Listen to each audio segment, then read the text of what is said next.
Bonjour, bienvenue sur ma chaîne sur les armes à feu, Tiger Gun Channel, c'est Tigrou. Aujourd'hui, on va se pencher sur les revolvers. J'en ai deux ici, de la marque Smith & Wesson, le modèle 19-5 en calibre 3,57 Magnum et le modèle 49 en calibre 38 spécial. D'abord pour le modèle 19, le premier a été introduit en 1957 et le mien, le Dash 5, en 1982. Le barillet, alors le chargeur cylindrique à 6 coups.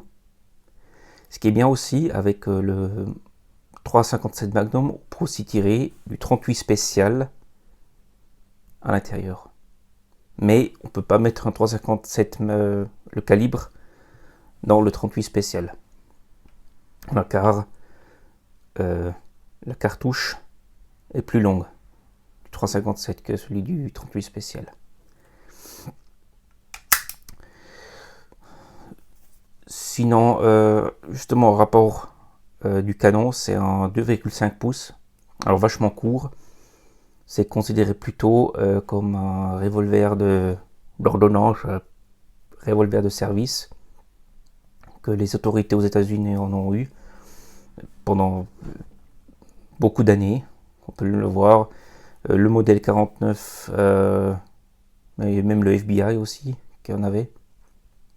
Voilà. C'était encore vraiment l'ère des revolvers. Sinon, l'éjecteur. Les organes de visée. Ils sont ensemble et double action, bien sûr. Voilà. Pourquoi est-ce qu'il a un petit canon? C'est justement qu'à rapport, comment je peux dire, ça peut dans l'aspect de la défense ou bien du tir au combat, qu'on a tendance à avoir un petit canon qu'un long canon. Car j'ai tiré une fois à 25 mètres avec le revolver, je touche pas beaucoup. Je touche quand même la cible un peu, voilà, parce que le canon est vachement petit. Mais voilà, alors pour le tir au combat, c'est vraiment une cible rapprochée, alors 3, 5, 7 mètres, 10 mètres maximum. Voilà, mais sinon, plus la cible est loin, plus c'est plus difficile avec un canon comme ça court de viser la cible. Voilà. C'est pour ça que je préfère, moi, les revolvers en petit canon que les longs canons. Voilà. C'est plutôt vraiment le style défensif, ordonnance, revolver de service, que la tir de précision, quoi.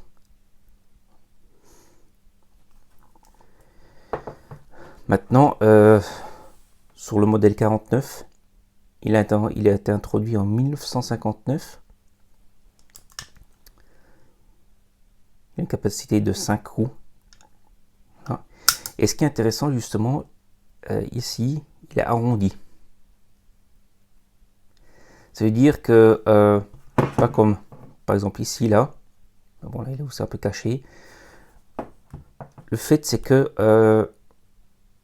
si on dégaine le revolver et quelque part on reste croché par un bout de tissu ou bien par quelque chose, ça serait assez embêtant.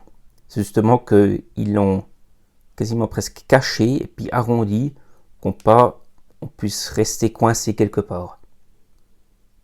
Ça vient de là l'idée. Mais ce qui est bien aussi encore, on peut aussi encore l'activer manuellement, alors le mettre en simple action. Voilà. Par exemple, il existe des modèles aussi que le chien est intégré. C'est-à-dire, il y a juste la double action, le double action only. Voilà. C'est aussi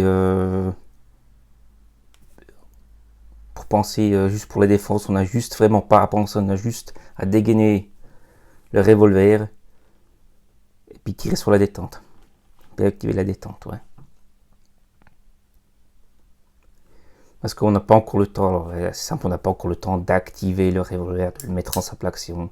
C'est vraiment juste, on dégaine, on tire, voilà.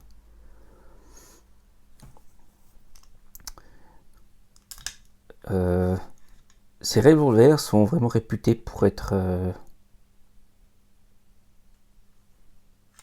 fiables, même très fiables.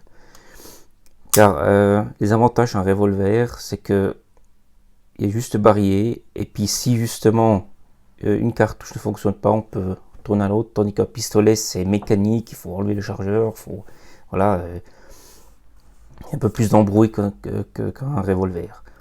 Mais aujourd'hui, considérer ça comme une arme principale est obsolète. Car voilà, les temps ont changé, tout le monde maintenant a des pistolets semi-automatiques. Et les revolvers sont plutôt devenus maintenant en tant que arme backup, c'est-à-dire comme deuxième arme. C'est-à-dire si la première arme a un problème, on utilise la deuxième justement. On voit surtout les policiers aux États-Unis qui ont ça à la cuisse en bas, voilà, par exemple.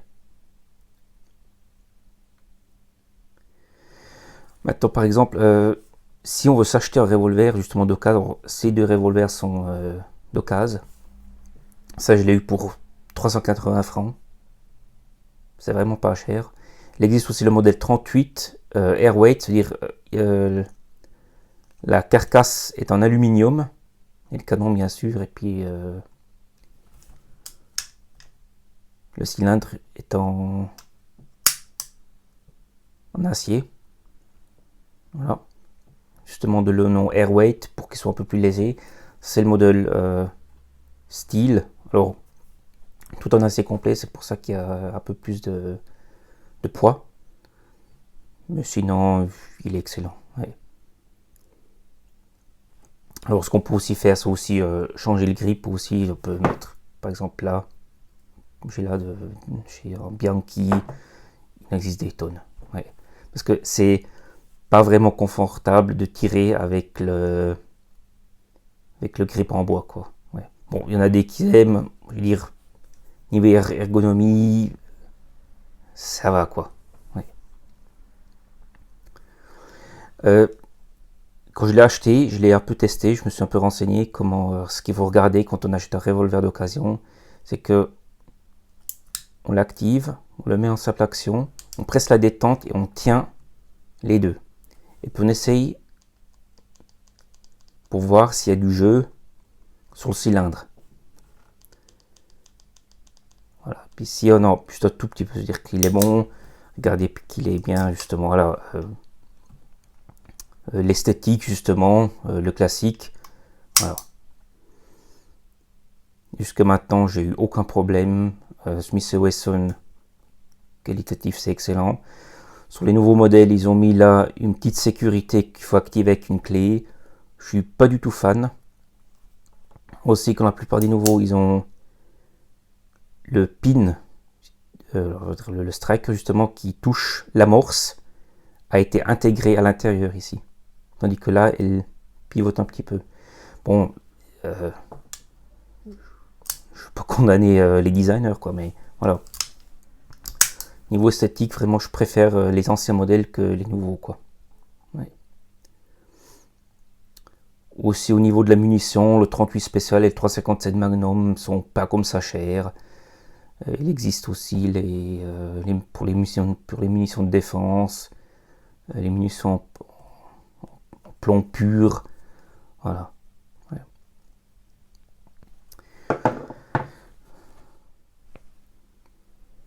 Alors, niveau des qualités ou des modèles ou bien des marques, tout est ouvert. Alors, je vais en citer quelques-uns qui sont bons. Ruger, Smith & Wesson, Colt, ça dépend des modèles. J'ai entendu que la plupart des nouveaux modèles sont mauvais, ou bien la qualité a baissé. Je sais pas trop. Après, justement, il y a encore alors, une marque française que je trouve vraiment pas mal, que c'est bien sûr c'est le GIGN qui en ont. Manurin, mais ils sont vachement chers. Après, il y a Cort, mais bon, ça c'est vraiment plutôt les revolvers haut de gamme. Vraiment, mais pour le petit budget, je veux dire, le modèle 19, là, je l'ai eu à 450 balles. Voilà.